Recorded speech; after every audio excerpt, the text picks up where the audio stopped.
अस्सलाम वालेकुम दोस्तों, कैसे हो सब। उम्मीद करना सारे ठीक ठाक होवोगे। तो अज नई वीडियो लैके तुहाडी खिदमत हाज़र होया वां। अज असीं जिहड़ा ना आए हाँ इस बाग के अंदर, जेहड़े इस बाग दे जिहड़ा ना फल उहनूं आंदे ने की आंदे ने जी दसो।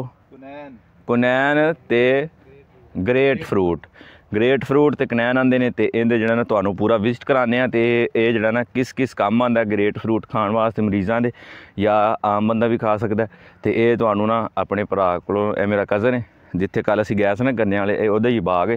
तो ये कोल जिहड़ा पुछने कि ये जिहड़ा ना कोई इहदा कोई फायदा भी है, तेनों कोई मतलब भी आमदनी भी है बाग लाने की, कि बस तू खाता ही पूरा करन दे। तो चलो गलबात करने अपने कज़न नाल ते तुहानूं मुकम्मल तफसील देने। अगर तुसीं चैनल ते नवे हो तो चैनल सबसक्राइब कर लो, ताकि साडी आने वाली हर वीडियो तुहाडे तक बआसानी पहुँच सके। तो चलो गलबात करने शुरू। अस्सलाम वालेकुम भाजी।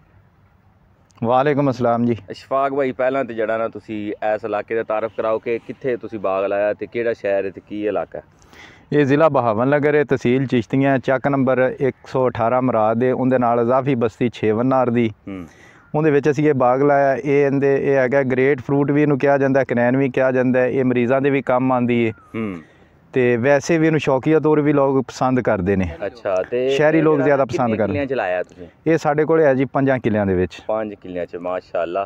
ते इहदी कोई आमदन भी है या बस? आमदन ठीक है माशाअल्लाह। अगर शहर दे विच लैके जाके असीं वेचीए तो फिर ज़्यादा आमदन है जी इहदी। अच्छा, पिंड थां ते कोई? क्योंकि पिंड थां ते इहनूं कोई भी पसंद नहीं करता, क्योंकि इहदा ज़ायका नहीं हुंदा ठीक।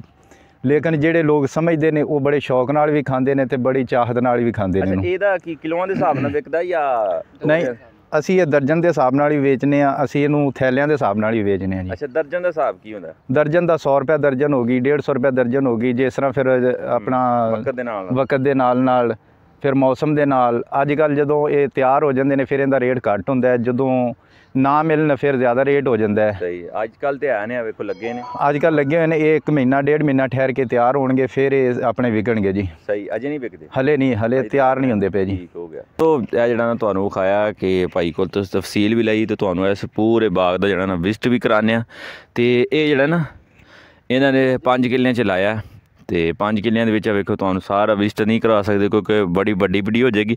थोड़े थोड़े शार्ट तुहानूं विच विखाने आ। चैक करो तुसीं, दूर दूर तक जिहड़ा ना बाग नज़र आ रहा।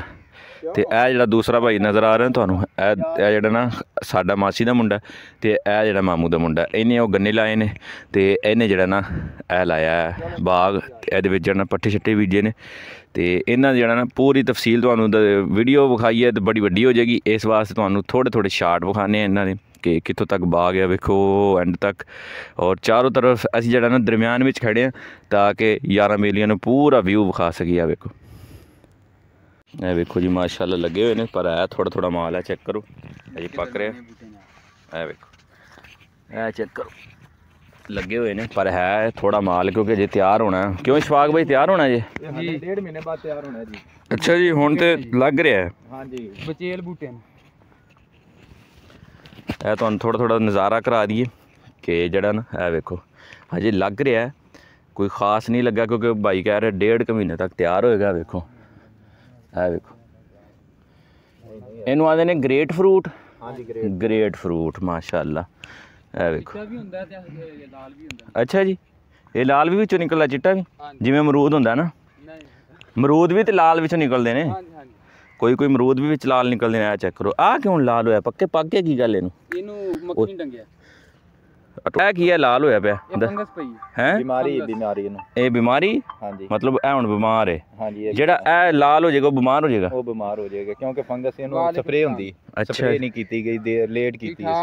परेशानी सी, इस वास्ते नहीं इन्होंने कीती। ते ए जेड़ा ना ए चेक करो तुसीं, ए जो हो जाए ना हालात, तो ये जड़ा ना वेखो, तो इनू लग जाती बीमारी का नाम पता नहीं, फंगसिंग की फंगस। तो यह वेखो पूरी तफसील तुहानूं दे रहे हैं असीं, कि यार बेली जड़ा ना साडे उत्थे बैठ के जड़ा ना विजिट करन। यह वेखो थोड़ा थोड़ा माल लगे सारिਆਂ ਨੂੰ। तो तुहानूं दस्सिया भी बीमारी भी बूटिਆਂ ਨੂੰ, कई बूटिਆਂ ਨੂੰ बीमारी भी लग गई, क्योंकि परेशानी सी। तो इन्हां जड़ा ना नहीं स्प्रे की, गौर नहीं किया। तो हुण जड़ा ना करनगे। अगर तुसीं चैनल ते नवे हो तो चैनल सबसक्राइब कर लो। अगली वीडियो तुहानूं मिलांगे, उदों तक मैनूं दिओ इजाज़त। अपना बहुत सारा ख्याल रखिया जे। अल्लाह हाफिज़।